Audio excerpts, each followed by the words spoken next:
¿Alguna vez has notado que el silencio puede tener más peso que las palabras? No el silencio que te tranquiliza. No el que te hace respirar más profundamente. Es decir, el que pesa como una piedra en tu pecho. El que te hace preguntarte si siquiera perteneces a esa habitación. Así que ahí estaba yo, sentado en una larga mesa de madera en una casa alquilada junto al lago, rodeado de 30 familiares a los que rara vez veía más de 2 veces al año. El olor a carne asada aún flotaba en el aire. Platos de papel colgando debajo de un pastel de fresas a medio comer. Niños entrando y saliendo corriendo por la puerta mosquitera. En la superficie, parecía una celebración. Debería ser una celebración. Mi ascenso. Años de trasnochar, años de trabajar hasta que me dolieron los huesos. Y por una vez, pensé, tal vez, solo tal vez, me verían. Mis hijos habían estado hablando de eso toda la semana, preguntando si sus tíos y primos aplaudirían cuando el abuelo propusiera un brindis. Me permití creer que esta vez podría ser diferente. Yo pagué todo. La casa del lago, la comida, incluso las sillas plegables en las que la gente se desplomaba tan rápido. Cada detalle era mío. Me dije que valía la pena, que tal vez esta vez me sentiría como en familia.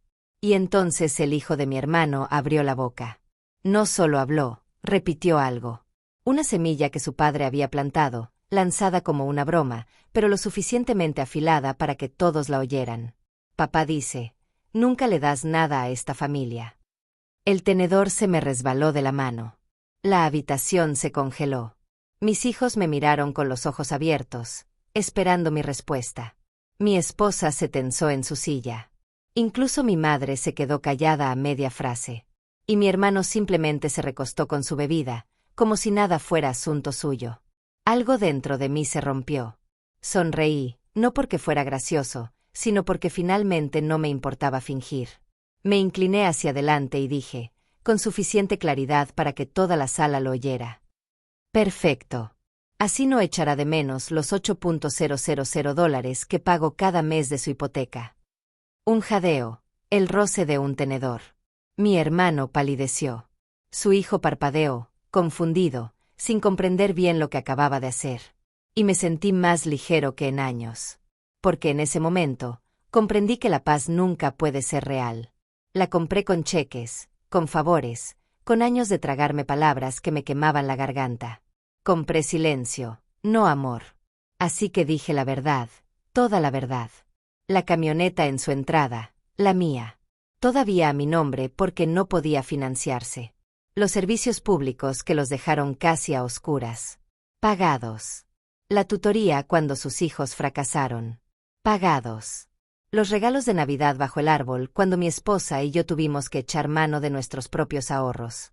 Pagados. Di y di hasta volverme invisible. Y aún así, yo era el egoísta. Esa noche, estaba de vuelta en casa, en mi oficina. El resplandor de la pantalla del ordenador en mi cara. La carpeta delante de mí, llena de recibos y extractos que nunca quise guardar. El pago automático de la hipoteca cancelado. Póliza de seguro cancelada. Un mensaje de voz para mi hermano, solo uno. Es hora de que empieces a pagar tus propias facturas. Y por primera vez en años, dormí. Sin culpa, sin esperas, solo paz. 3 días después, su hijo me envió un largo mensaje. Páginas enteras acusándome de abandonar a la familia. Dijo que su padre lloró durante días, que podría tener que dejar el fútbol si las cosas no mejoraban. Ni una sola palabra sobre la reunión, ni una sola disculpa, solo culpa. Lo leí 2 veces y luego escribí una frase. Las acciones tienen consecuencias. Eso fue todo. Ese fue el punto de inflexión. No solo para mí, sino también para mis hijos. Porque lo vieron. Vieron que la amabilidad no significa dejar que otros te manejen. Que puedes amar a tu familia y aún así decir basta. Pero no se detuvo ahí. Nunca se detiene. Mi madre llamó la semana siguiente, con la voz suave pero cargada de culpa. Dijo que tal vez había sido demasiado dura, que mi hermano estaba pasando por mucho y no sabía cómo pedir ayuda adecuadamente. Le hice una pregunta. ¿Sabías que le pago la hipoteca? Silencio, luego un rotundo no. Exactamente. Lo intentó de nuevo. Quizás solo el coche. Quizás solo unos meses más. La interrumpí. Le dije que la había ayudado en secreto durante años, sin que nadie se diera cuenta. Pero en cuanto paré, me convertí en el malo. Eso no es una familia. Al menos, ya no es la mía. Mi hermano no llamó. Apareció. No en mi casa. Él sabía que no era así. Pero en la oficina de mi esposa, llevaba gafas de sol como si fuera un camuflaje y se mostraba seguro, pero se le quebraba la voz al hablar. Dijo que lo había tomado por sorpresa delante de todos, que lo había humillado, que había hecho que su hijo lo odiara, y luego le preguntó si tal vez podríamos arreglar las cosas. Ella no gritó. No discutió. Simplemente le dijo que se había acabado.